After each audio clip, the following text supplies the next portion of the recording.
За тези машини този клип ще бъде малко проличен от другите, а именно ще направя лек влог за град Гоце Делчев. Ще ви разведа на някои места, също така ще ви покажа къде тренирам, ще ви покажа моите любими места, след което в края на клипчето мога да ви покажа лека тренировка и вече ще ви кажа моето мнение за този град, защо обичам да идвам тук. Ще ви кажа дали е спокойно, как го чувствам и така. Сега малко тръгваме към парка, да ви покажа къде тренирам и ще ви покажа някакви неща в градската градина се води и така. Малко. Сега тръгваме към градската градина на град Гоце Делчев, да ви покажа къде тренирам, да ви покажа някои места и сега ще ви покажа Пирин планина, колко се вижда. Каква хубава гледка има от моята улица. Ще включим от парка. Ето малко кадри от пътя към градската градина на град Гоце Делчев. Много хубаво место. Препоръчвам го да го посетите.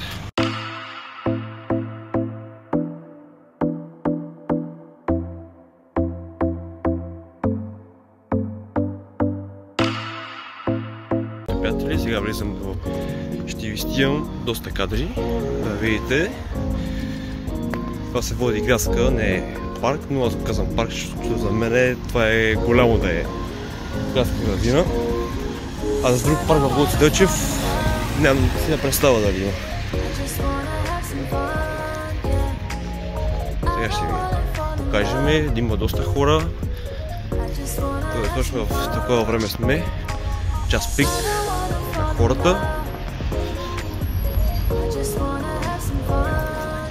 Това е още в входа, тук е ресторант. Имаше езеро там едно време, но вече няма. Вече там са дадат луки.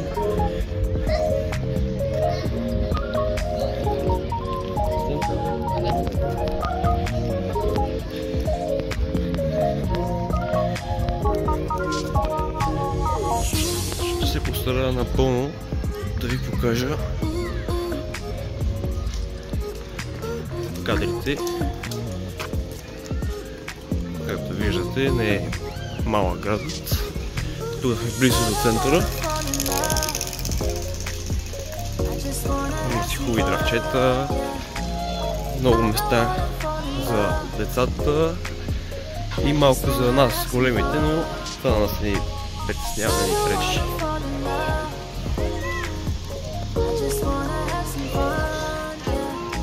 Хората са спокойни тук в този град. Има тук там е като винаги някакви нервни хора, но няма начин от това. Важното е горе-долу да е спокойно.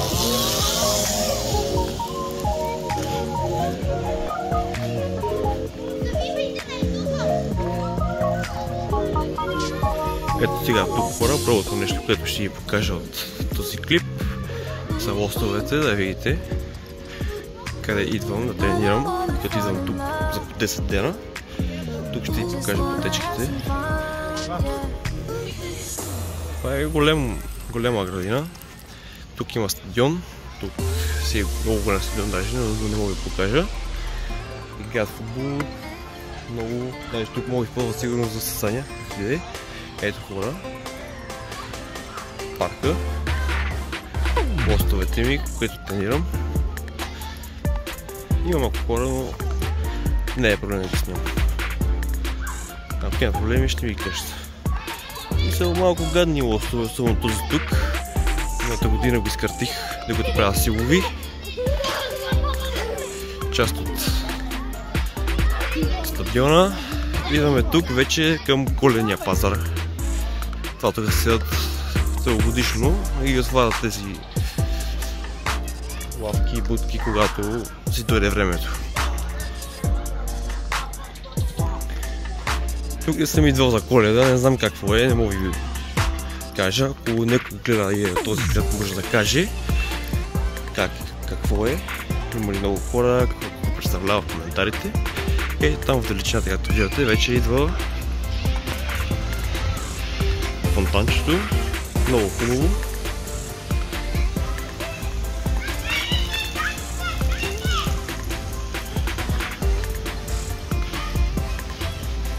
Самия парк е много хубав, защото има много дръвчета. На другите градове, където съм идвал, няма толкова дръвчета, има нови, като виждате.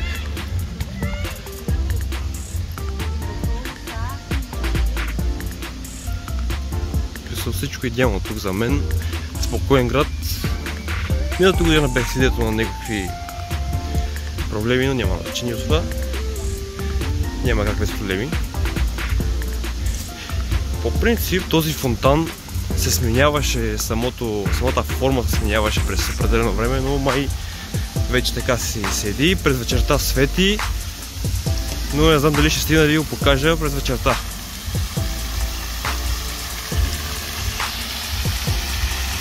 Ето го, приятели, самия фонтан.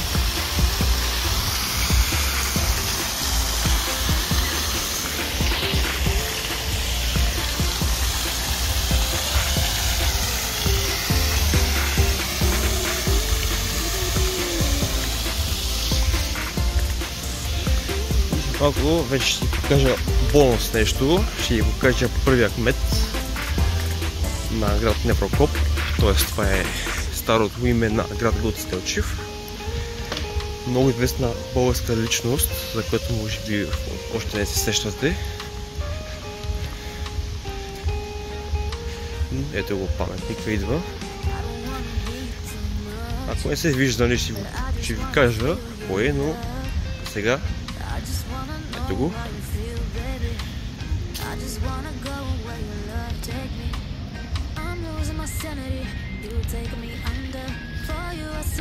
И това е от градската градина.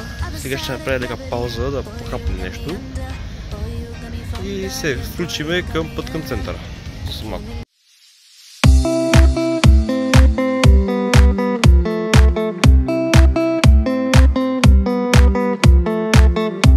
След кратката почивка, един малък мазен дюнер за подсилване, тръгваме към центъра на град Гоце Делчев.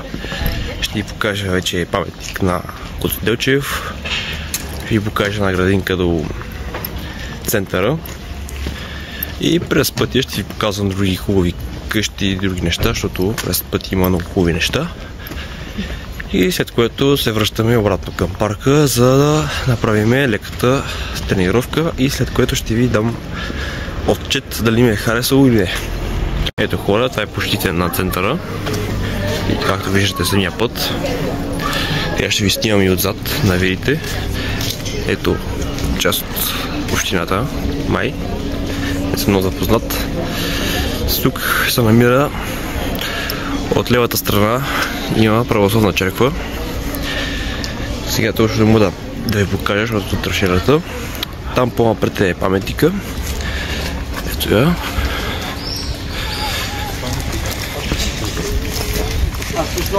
Така ето черквата. Тук има заведения. Сега отиваме към паметника. Ще ви е право през градинката. Ще ви покажа митрополията, да видите. Хора си има навсякъде. Ето една градинка точно пред черквата. Чешмичка. Малко завиваме към паметника. Ето входа на черквата.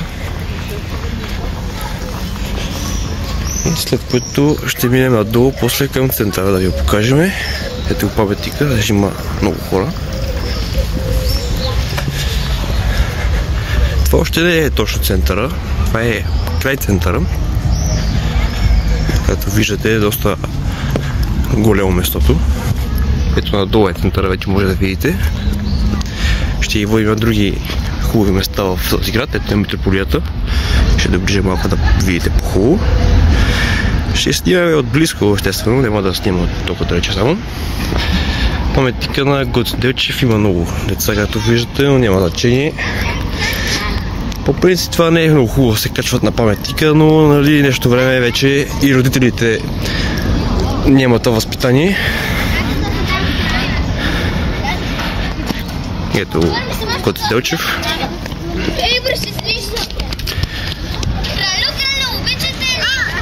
Голям хубав паметник, но както виждате си лежат с него. От тук митрополията, направо тръгваме към митрополията, защото няма какво вече да стигам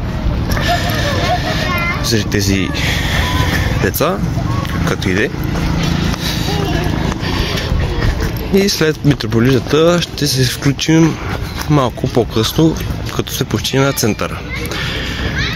Има кафенца, народно читалище Просвета, други магазинчета. Митрополията е много хубава отвънка, много ми харесва.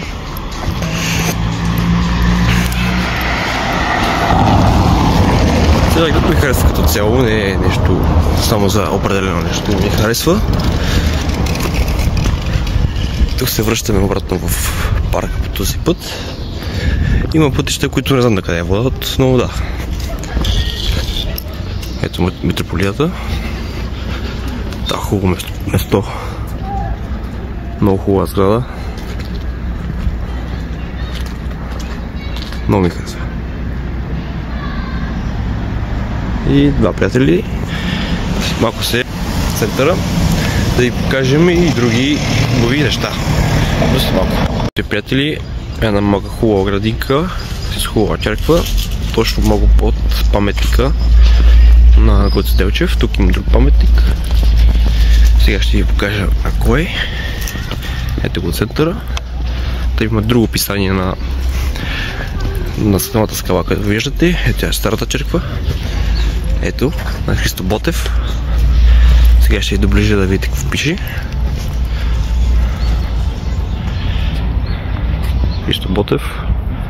Този град има много хубави паметници, като виждате. Това са даже малка част от тези неща.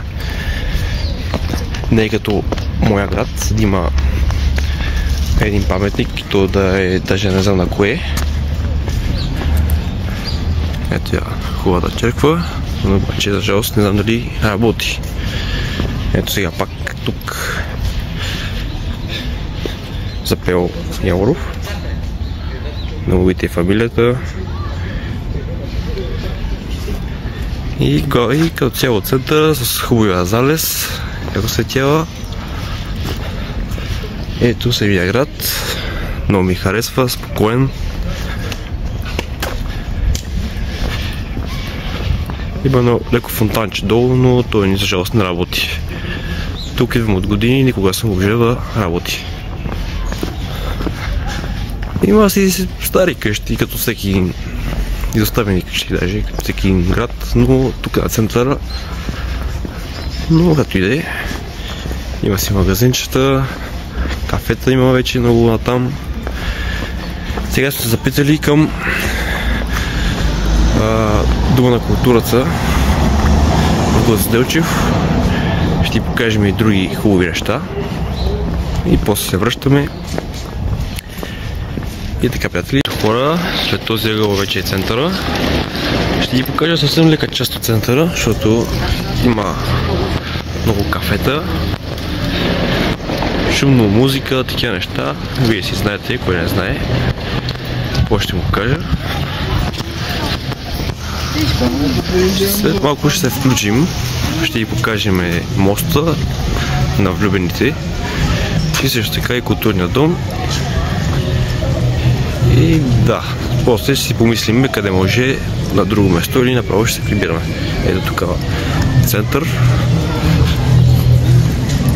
И ето с малко, приятели. Хора, включваме се от моста на влюбените. Тук е една гъбка. Това е павилон за сувенири, който вече май е затворен. Беше ми любим като малък, защото нали формата на гъбка. Там, тук част от центъра. Ето го, синя мост. Тая са да моста, да е. Малка рекичка. Малка рекичката, не е много голяма. Ето виждате, ето отзад центъра. Тук има още едно кафене. Ето го, Дома на културата и вече как се трябва самия площад. Ето, гледката, хубавата гледка. Сега ще се качим пред Дома на културата да видите хубавата гледка на центъра, малко от по-високо. Тук е доста широко, даже и за врати. Ние им попъчихме за да вкарат гол тук, що, но както и да е.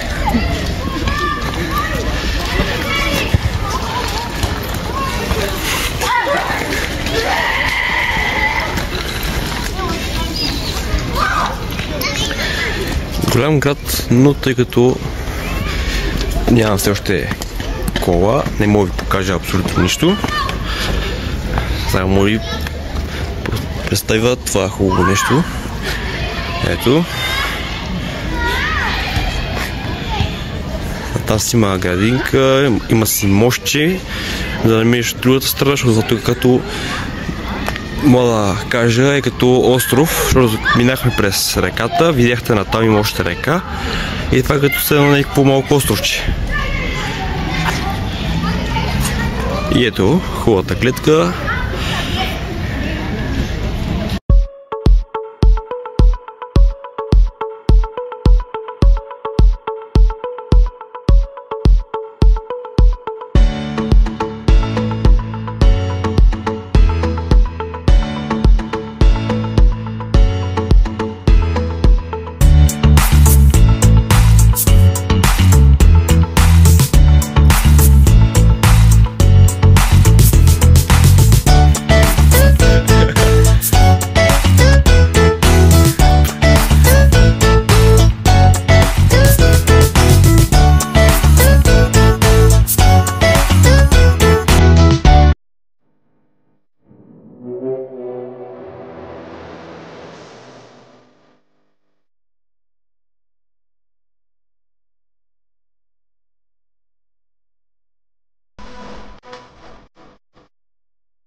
Ето хора, малко част от тренировката. Днес го карам по-леко, защото трябва да правим долна част, краката. И не само ви показах лека част. Това беше част от моята тренировка, хора. Не е пълната тренировка, защото става много късно. Както виждате от самите снимки, много гадно качество. И аз реших просто малко да поснимам за тренировката. Но поне имаше малко време да потренирам и да ви покажа. И стига толкова за тази тренировка и сега ще ви кажа мнението си за този град, защо ми е любим, защо идвам тук всяка година. Значи любимия град, защото е спокоен, като дойда тук на почивка ми е още по-спокойно даже от моето родно място. Също така идваме и за Огняново, има минерални бани и там ходиме просто да използваме тези хубави неща. Ходим на две места, които не са много скъпи, но вече със всяка година става по-скъпо. Горе на Мирото, на топлата вода. Другото, което е самия град спокоен. Поне аз не познавам никога сега, не е толкова спокойно.